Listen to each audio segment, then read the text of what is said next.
Zeichne eine Tabelle und fülle sie aus. Wir haben in der Tabelle abgelesen und gesehen, wie viele Häfen 0 zu 50, 51 zu 100, 101 bis 150, 151 bis 200 und über 200 Plätze für Boote haben. Zeichne ein Zolldiagramm, welches die Verteilung zeigt. In der X-Achse haben wir die Anzahl Bootsplätze und in der Y-Achse haben wir die Anzahl Hafen mit der bestimmten Anzahl Bootplätze. Es sieht so aus. Wie viele Häfen haben maximal 200 Plätze? Dann haben wir in der vorigen Tabelle gesehen, wie viel zwischen 0 bis 200 sind. Wir haben 0 hier und 200 hier. Legt man die Zahlen zusammen, gibt es 20 Häfen mit höchstens 200 Plätze.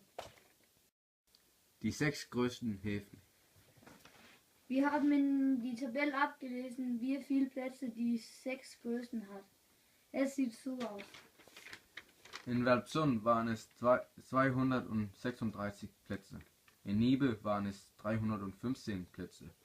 In Nyköping waren es 350 Plätze. In Marina Fjordpark waren es 350 Plätze. In Skive waren es 400 Plätze. In Struer waren es 550 Plätze. Insgesamt sind es 2201 Plätze für die 6 größten Häfen. Insgesamt sind 3958 Plätze für alle Häfen. Die Hälfte der gesamten ist 1979 Plätze. Die 6 größten Häfen haben mehr als die Hälfte der gesamten Liegeplätze. Der Schifffahrtsweg von Hals zu Quiberon ist 180 Kilometer lang. In Luftlinie ist der Abstand 130 Kilometer. Wir müssen erst 1% auf der Luftlinie finden. Danach müssen wir multiplizieren 1% mit 40, um festzustellen, ob es circa dasselbe gibt wie der Schifffahrtsweg. 130 geteilt durch 100 mal 40 gibt 52. 130 plus 52 gibt 182. Der Schifffahrtsweg ist 180 Kilometer. Es ist also fast dasselbe.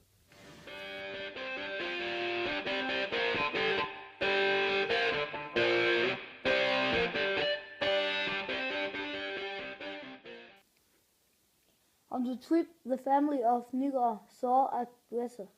The dresser had the same form as a prison. The dresser is made of tree with a thickness of 1 cm. First we have the dresser's measurements. Height is 150 centimeters. Width is 45 centimeters. Depth is 25 centimeters. And base height is 8 centimeters. The draw's measurements is 8 centimeters in height. The space between two draws is 1 centimeter. Now we have made a model with a scale 1 to 5. We have taken the measurements from before and divided with 5, so 150 divided with 5 equals 30 centimeters.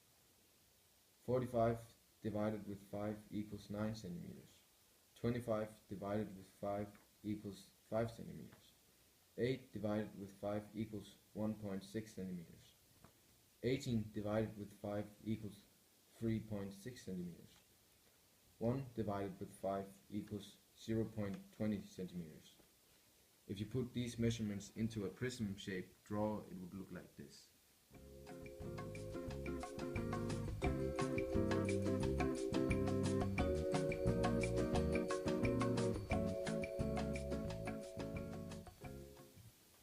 Decide from the drawing how big the surface area is on the biggest draw. We have taken the biggest draw and found the right measurements. It's 7 centimeter on the bottom, 3.6 centimeter high, and 6 centimeter on the top.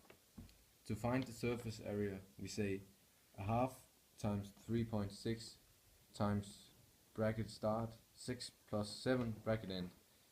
It equals 23.4 square centimeters. Now the biggest shelf has a depth on 22 centimeters. To find the volume, you take the surface area and multiply the depth, which is 22 centimeters. 23.4 square centimeters times 22 centimeters equals 514.8 cubic centimeters. The family wants to buy 2 of the dresses. They will be shipped in 1 box. They are laying upside down side by side. We have made the dress in a scale 1 to 9. The side is 16.7 centimeters times 9 equals 150 centimeters. The width is 7.7 centimeters times 9 is 69 times 0.3 centimeters. The depth is 25. To find the volume of the box, we have taken the surface area, which is 150 times 69.3, and multiply with the depth, which is 25. All in all, the volume is 259,875 cubic centimeters.